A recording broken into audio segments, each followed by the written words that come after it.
কি বুঝি এটা তো অনেক বড় বিষয়। আমি একজনকে এতটাই ভালোবাসছিলাম, মানে আমার মা, বাবা, আমার সন্তান এবং এই মিহাল, এই 4 জনের ভিতরে আমি ওই মেয়েটাকে সবচেয়ে বেশি ভালোবাসছিলাম।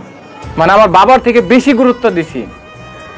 এত ভালোবাসার পরও আমি তাকে আটকে রাখতে পারি নাই। এটা আমার অনেক বড় ধরনের ব্যর্থতা এবং আমি এই বিষয়টা নিয়ে সবসময় খুব কষ্ট পাই যে এত ভালোবাসার পরেও একটা মানুষকে কিভাবে আটকে রাখা যায় না। শুধু এখানেই নয়, আমি তাকে ভালোবাসার কারণে কিন্তু আমি আমার মা বাবাকে কষ্ট দিয়েছি, আমার ভাইকে কষ্ট দিয়েছি, আমার সন্তানও কষ্ট পেয়েছে এই বিষয়টা নিয়ে।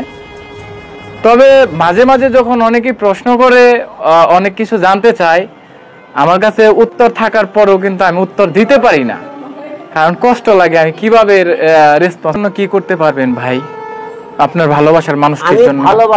একটা প্রমাণ আপনার পাশে দাঁড়িয়ে আছে তো, একটা ছেলে কি করতে পারে, একটা প্রমাণ এখানেই দাঁড়িয়ে আছে। ভুল মানুষের সাথে যদি পরিচয় হয়, সাক্ষাৎ ঘটে, তাহলে তার লাইফটা সবাইকে ভুল বুঝতেই যায়।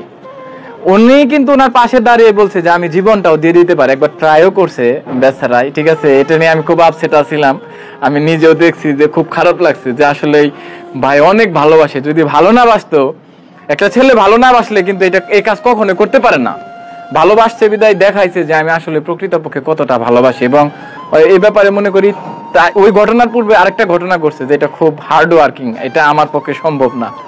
এই জন্য ওনার কাছ থেকে আসলে এই বিষয়টা একটু শেখার প্রয়োজন আছে যে কিভাবে ভালোবাসতে হয়। উনি তো দেখিয়ে দিছে ভাই, আমি তো আমারটা দেখাইতে পারুম না ভাই। প্রত্যেকটা ছেলে তার সহধর্মিনী ভালোবাসার মানুষটিকে প্রচুর পরিমাণে ভালোবাসে, কিন্তু পুরুষ মানুষ কখনো বলে না যে আমি তোমাকে ভালোবাসি। কি ভাই? কিন্তু যে